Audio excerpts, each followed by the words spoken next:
Screen మీద red line, green line, yellow line. Yellow line green లైన్‌కి, red లైన్‌కి మధ్యలో ట్రావెల్ చేస్తూ ఉంటుంది.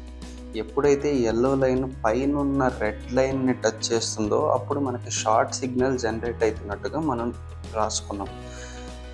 వెంటనే పొజిషన్ తీసుకోదు. ఆ తర్వాత ఒక మంచి ప్రైస్ పాయింట్ చూసుకొని పొజిషన్ తీసుకుంటుంది.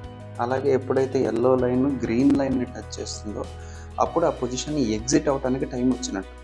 వెంటనే ఎగ్జిట్ అవ్వదు. మళ్ళీ మంచి ప్రైస్ పాయింట్ కింద చూసుకొని అప్పుడు ఎగ్జిట్ అవుతుంది. Hi hello welcome to my channel. జూన్లో లాస్ట్ ట్రేడ్ జూన్ 25న తీసుకుందండి ఆల్గో. అండ్ ఇందులో సిగ్గుపడటానికి ఏమీ లేదు. ఈ ట్రేడ్ లాస్లో ముగిచ్చింది.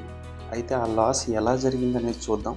అండ్ జూన్ 25న ఆల్మోస్ట్ అర్ధరాత్రి 2:16కి ట్రేడ్ తీసుకుంది. ఇంకా ఓపెన్గానే ఉంది. మనం కనుక చూస్తే 61,110 దగ్గర ఎంట్రీ తీసుకుంది. 61,110 దగ్గర ఎంట్రీ తీసుకుంది అండ్ చాలాసేపటి నుంచి లాస్లోనే నడుస్తుంది. కేవలం మనం గమనించాల్సిన విషయం ఏంటంటే ఎంట్రీ తీసుకునేటప్పుడు ఎంత సెలెక్టివ్గా ఈ ప్రైస్ పాయింట్లోనే నేను తీసుకుంటాను అని అనుకుందో, ఈ ఎగ్జిట్ అప్పుడు కూడా అంత కాంప్రమైజింగ్గా వెళ్ళింది. మీరు కనుక చూస్తే ఫస్ట్ గ్రీన్ లైన్, క్యాండిల్స్ కింద గ్రీన్ లైన్ ఒకటి ఉంటుంది, అక్కడ ఎగ్జిట్ అవ్వాలనుకుంది. కానీ అక్కడ దాకా రాదు, మార్కెట్ ఫేవర్గా లేదు అని తెలిసినప్పుడు కాంప్రమైజ్ అయ్యి ఇంకొక చోట ఇంకొంచెం పైన ఎగ్జిట్ అయితే నాకు ప్రాఫిట్ రాకపోయినా పర్లేదు అని అనుకుంది. అక్కడికి కూడా రాకుండా ఉన్నప్పుడు ఇంకా పైన ఎగ్జిట్ అవుతాను, నాకు కొంచెం లాస్ వచ్చినా పర్లేదు అనే మెంటాలిటీతో ఆల్గో వెళ్ళింది.